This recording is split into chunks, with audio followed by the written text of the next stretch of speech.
श्री कृष्ण कहते हैं, जो बीज तुम बोते हो वही फसल तुम काटते हो, परंतु उस फसल को किस प्रकार संजोना है यह तुम्हारे विवेक और परिश्रम पर निर्भर करता है। इस उपदेश का अर्थ यह है कि हमारे जीवन में जो भी कर्म हम करते हैं वे ही हमारे भविष्य की नींव बनते हैं।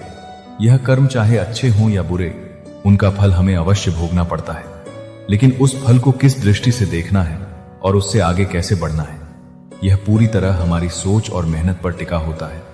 यानी कर्म हमें परिणाम देता है और उस परिणाम का सही उपयोग करना और उसे जीवन में दिशा देना हमारी जिम्मेदारी है।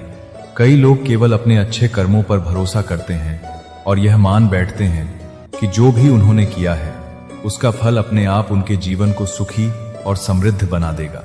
लेकिन यदि हम अपने परिणामों को समझदारी और धैर्य से नहीं संभालते तो वे भी जल्दी धूल में मिल सकते हैं।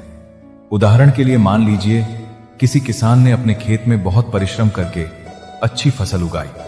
यह उसके कर्म का फल था, लेकिन अगर वह फसल उगने की खुशी में डूबकर उसे समय पर काटना, सही जगह संग्रहित करना और बाजार में उचित मूल्य पर बेचना भूल जाए तो वही फसल खेत में खड़े खड़े बर्बाद हो जाएगी।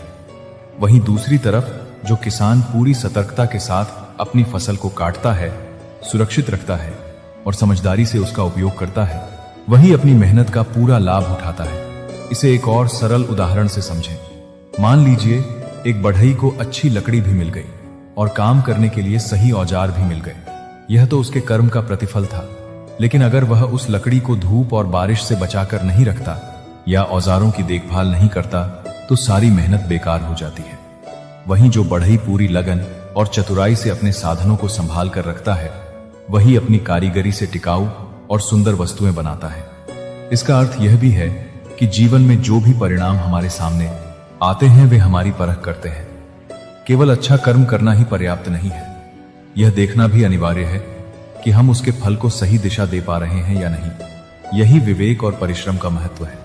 कर्म केवल अवसर और परिणाम देता है, लेकिन उसे जीवन में सार्थक बनाना और उसका पूरा लाभ उठाना हमारी जिम्मेदारी है।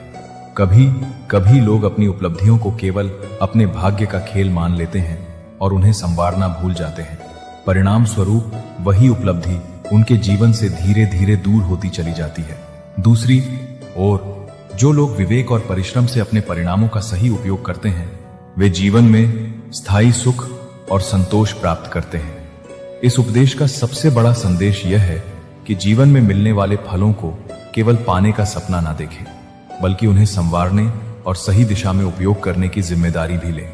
श्री कृष्ण कहते हैं, इस संसार में वही व्यक्ति सबसे अधिक अकेला होता है जो भीड़ में रहकर भी